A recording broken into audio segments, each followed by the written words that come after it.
Hi guys, and welcome back to the Student Switchboard. In today's video I'm going to be focusing on something that I have mentioned in a couple of videos before, and that is getting enough sleep. Now this is a somewhat hypocritical video for me to make because I am, as I've mentioned many times before, such a night owl, and so I have a tendency to stay up very late regardless of what time I'm getting up at in the morning. So as well as hoping that this video will be useful for you guys to help you guys figure out how to get a better sleep, I am hoping that I will take these tips on board too. Sleep is incredibly important. There are a lot of benefits to sleep besides just recharging your batteries that are really important. Sleep can improve your memory, it can increase creativity and attention span, it can lower stress, and it can even impact on your weight and the length of your life. So it is kind of an important thing to give some thought to. I am going to quickly jump in right now and just acknowledge before we even properly get started that the light is changing already. It's genuinely the bane of my life at the moment is lighting. I mentioned this in a video on my other channel last week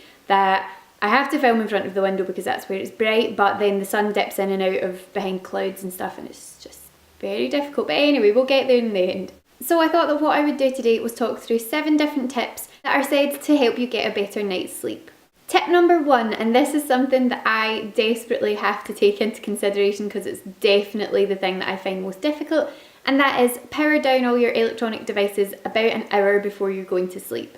I think in this day and age, because we are also internet obsessed and because of things like Netflix, we are really tempted to stay on our computers until the minute before we go to sleep. And that is something that I do, I would say, like 95% of the time. Bright light is said to be one of the most obvious things that triggers our brain to think that it is time to be awake. So obviously it makes sense to shut off any of these bright lights, especially those sort of artificial lights that we have from laptops and phone screens and televisions. That will be sending signals to our brain that it's time to stay awake, and that is something that we have to shut down. Tip number 2 is to sleep in a cool room. Now this is another thing that I think that I probably fail at, and that is that I really like to be cozy. While you don't want to sleep in a room that is too cold, you don't want to sleep in a room that is too hot either. So apparently aiming for something in the middle that's a somewhat cool temperature is best for giving you a really good restful night's sleep. Tip number 3 is connected to that last one, and that is sleep with socks on. Now this is something that I actually thought was wrong until right now. I've just read that sleeping with socks on can actually help you fall asleep more quickly because having cold extremities, so cold hands and feet, is something that is really common for making it difficult for people to fall asleep, which is something that I can attest to because I always have cold hands and feet, and it definitely is something that's quite uncomfortable. But for some reason, for the past few years, someone must have told me a long time ago that it's not good for your circulation to sleep with socks on. That was something that I had heard, so that's a myth that I've just busted.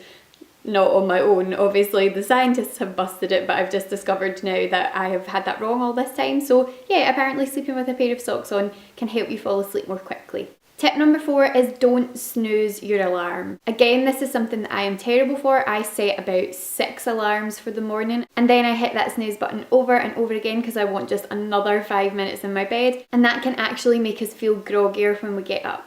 When you sleep, you go through different cycles of sleep. These cycles tend to last 90 minutes, so going from lighter sleep into heavier sleep into lighter sleep, and these cycles last about 90 minutes throughout the night. And it is advisable to try and wake up at the end of one of these cycles. Now that sounds really complicated and really tricky, but there are actually a lot of really good apps on the market now that can help you to regulate that. One that I have used in the past is this app here. It is called Sleep Cycle.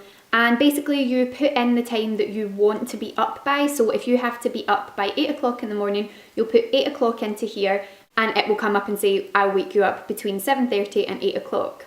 It then tracks your sleep. You'll keep your phone right beside your bed, so on your pillow, maybe like just next to where you're sleeping, and it tracks your sleep. It's really clever actually. I was really intrigued by this when I downloaded it. So it does actually track your sleep, so that's a graph there showing from awake at the top of the chart to deep sleep down at the bottom. So it shows you the sleep cycle that you go through while you're asleep. It tracks the number of hours of sleep that you're getting, so it's quite good for tracking that you're getting enough sleep. And then it will set off an alarm from the app rather than set an alarm yourself to wake you up at the time that you're most likely to feel bright and awake and alert.